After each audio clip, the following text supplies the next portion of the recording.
আবারও আপনাদের সাথে একটা আমি নতুন রান্না শেয়ার করতেছি। আপনারা হয়তো বা সজনা দিয়ে মুগের ডাল কখনো খাইছেন কিনা আমি জানি না। কিন্তু আমরা একটু মাঝে মধ্যে সবটার সময় যখন আর কি সজনাটা বের হয় তখন আমরা সজনার মুগের ডাল দিয়ে আর কি খাই। আপনারা চাইলে মুসুরের ডাল দিয়েও খাইতে পারেন, কিন্তু আমাদের পরিবারে একটু অ্যালার্জির সমস্যা, মুসুরের ডালে খুব অ্যালার্জি হয়। তো যার জন্য আর কি মুসুরের ডাল দিয়ে খাই না, তারপর মুগের ডাল দিয়ে খাই। তো মুগের ডালটা আর কি প্রথমে কি করলাম, আমি ভাজিয়ে নিয়েছি, ভাজিয়ে নিয়ে ওইখানে আর কি পানিটা দিয়ে দিলাম।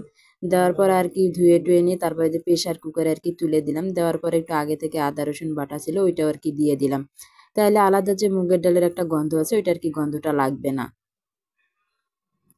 তারপর আর কি দেখেন যে লবণ দিচ্ছি। লবণ আমরা একটু রংপুরের মানুষ একটু লবণ চাইলে একটু বেশি খাই, আপনারা চাইলে আপনাদের স্বাদ মতন দিতে পারেন, কোনো সমস্যা নাই।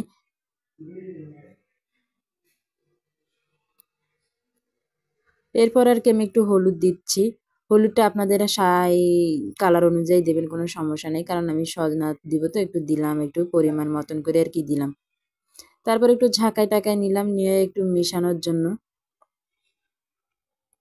তারপর কি ঢাকনাটা দিয়ে দেবো 2টা শীষ দেওয়ার জন্য। তো আমি কিন্তু শীষ দিয়ে দিছি। ক্যামেরার পিছনে কিন্তু অনেক কাহিনী হয় যেটা আর কি সামনে দেখানো হয় না। তো দেখেন আমি কিন্তু মরিচ দিতে ভুলে গেছি। তারপরে যে এখন আর কি মরিচটা দিচ্ছি, দিয়ে তারপর সজনাটা দিয়ে একটু ভালোভাবে করে একটু নাড়াচাড়া করব।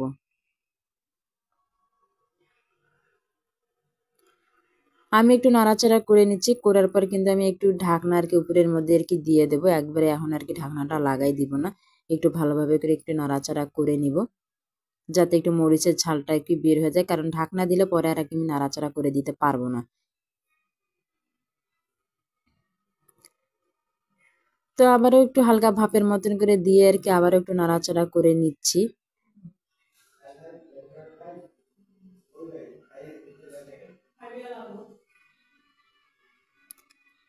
তো নাড়াচাড়া করে নেওয়ার পর আর কি আমি এখন ঢাকনাটা লাগাই দেবো একটা শীষ দেওয়ার জন্য আর কি, সজনাটা যেন একটু সিদ্ধ হয়ে যায়। একটা মাত্র শীষ দেবো, কারণ বেশি শীষ দিলে সজনাকে আর কিন্তু খুঁজে পাওয়া যাবে না। তো যাই হোক, আমার কিন্তু এটা শীষ দেওয়া শেষ। এরপরে আসলাম আমি তেলানি দিতে আর কি চলে আসলাম। তো তেলানিতে যেটা আর কি করছি, নতুন রসুন কিন্তু ছিলতে হয় না, থেতলাই আর কি আমি দিছি। আপনারা চাইলে কুচি করে দিতে পারেন, কোনো সমস্যা নেই, কিন্তু থেতলাতে অনেক স্বাদ হয়। তো যার জন্য আমি থেতলাই করে দিছি। থেতলাই করে দেওয়ার পর এরপর আর কি একটু পেঁয়াজ একটু দিয়ে দিলাম। পেঁয়াজ আর রসুনের মধ্যে মনে করেন ইয়েটা অনেক ভালো হয়, বুঝছেন, থেতলে দিলে আর কি ভালো হয়। কেউ কেউ আবার কুচি করে দেয়, আমি বেশিরভাগ থেতলেই দিই রসুনটা। তারপর পেঁয়াজটা হালকা বাদামি হবে হইলে কিন্তু পাঁচফোড়ন দেওয়া লাগে। তো আমার কিন্তু পাঁচফোড়ন ছিল না, তো আমি তাই পাঁচফোড়নে দিতে পারি নাই। তাই যাই হোক, আমি এরপর আর কি ডালটা আমি ঢেলে দিয়ে দেবো। আপনারা চাইলে পাঁচফোড়ন দিতে পারেন, নাও দিতে পারেন, কোনো সমস্যা নাই, কিন্তু আমি পাঁচফোড়নটা দিয়ে তাহলে স্বাদটা ভালো লাগে। তারপরে যে দেখেন ডাল আর সজনাটা আর কি ঢালি দিলাম। যখন আপনার তেলানি দিতে যাবেন, আপনারা কারেন্ট হোক বা যেটাই হোক, আপনারা চুলার জাল কিন্তু কমাই দিবেন, না হলে মুখে চোখে ডাল বা তেল ছিটায় পড়বে। এই দিক দিয়ে আপনারা সবটা সময় খেয়াল করবেন, যারা রান্না করেন তারা কিন্তু অনেক একটু সাবধানে থাকবেন।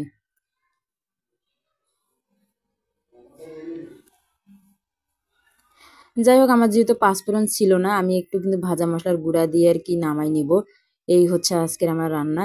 তো আজকের মতন বিদায় নিচ্ছি। এটাই, যারা যারা যাদের কাছে এই আমার ভিডিওটা যাবে, তারা যারা আমার ভিডিওটা দেখবে, তাদেরকে সবাইকে অসংখ্য অসংখ্য ধন্যবাদ, কারণ এখন আমাদের ধৈর্য অনেক কম।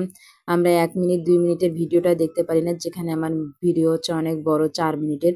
তো যারা যারা আমার ভিডিওটা দেখবেন, আপনাদেরকে সবাইকে অসংখ্য অসংখ্য ধন্যবাদ।